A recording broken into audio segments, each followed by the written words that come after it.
Hi guys, obviously we've been talking about your toes to bar over the last few days. Okay, so today we're going to look at the different variations of toes to bar you can do and when you might use them in different kind of workout scenarios. Okay, so obviously once you get to grips with the movement and you can comfortably string together reps, there's the different ways that you can approach them in different workouts, all depending on the structure of the workout. Okay, so I've already touched on in the very first video the classic kind of gymnastic kip toes to bar. Okay, so obviously that's the most efficient variation of the movement. Okay, now obviously that works on the premise, if you're familiar with the stretch shortening cycle, of being as efficient as possible because you're maintaining a lot of elastic energy in your muscles. Okay, so think of it a little bit like an elastic band.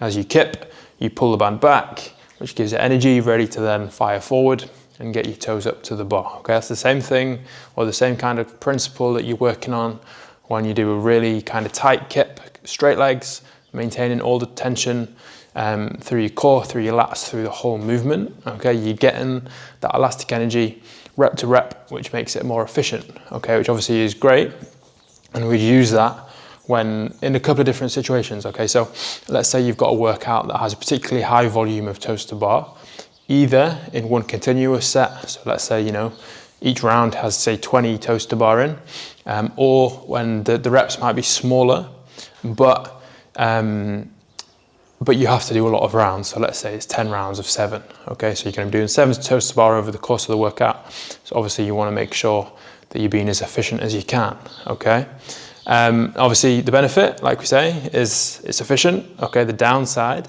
is that it's more time consuming. Okay, so on the flip side of that, the other kind of toes to bar you can do, and there's a couple of different variations of this, obviously is with bent knees and a full kip, which shortens the range of motion, makes it a little bit quicker. And then you can go bent knees with more of a kind of shortened kip at the bottom. Okay, which again makes it even faster still, but is a lot less efficient because you're kind of losing a lot of tension rep to rep. You're not maintaining the energy between your different reps when you're talking about doing a proper kip. Okay, so it's faster but more fatiguing. Okay, and doing it this way, you're going to feel it a little bit more in your hip flexors, a little bit more in your lats. It's going to get your heart rate up a little bit higher, but like we say, it is quite a bit faster. Okay, so this variation of toes to bar, you're going to use it when either you're doing a workout where the reps are very short, so you don't actually have that many toes to bar to do, and you just need to get through them quickly. Okay, or if you're doing maybe a team competition, okay, and you can break the reps up between you in a pair to give you a little bit of a breather between reps, you're going to do it then, because again, you can get through it faster, but you've got that recovery time, which is going to let you maintain bigger sets, okay, or more consistent sets is probably the better way of putting it.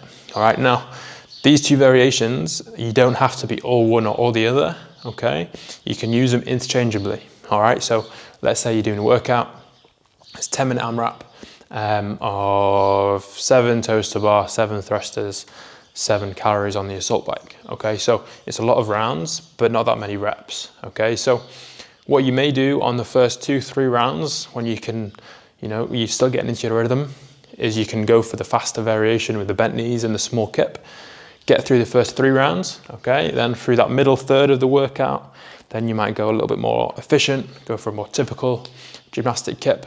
And then in the final third or the final, say, round or 2, when you're just trying to finish off, you know what energy you've got left and how hard you can push, then you may revert back to more of a faster kip. Okay, but the main thing to decide which one you're going to do is being aware of your own capacity. So factor that in, but then also think about the style of the workout and have a little bit of a strategy for them before you start. Okay, so there are different variations of toes to bar when you might use the different ones. Next up, we're going to start to progress your kipping on. Okay, so we're going to have a look actually your butterfly next. We're going to start talking about butterfly pull-ups and butterfly chest to bar. Okay, then finally we're going to have a look at some bar muscle ups. Have a good weekend. See you all soon.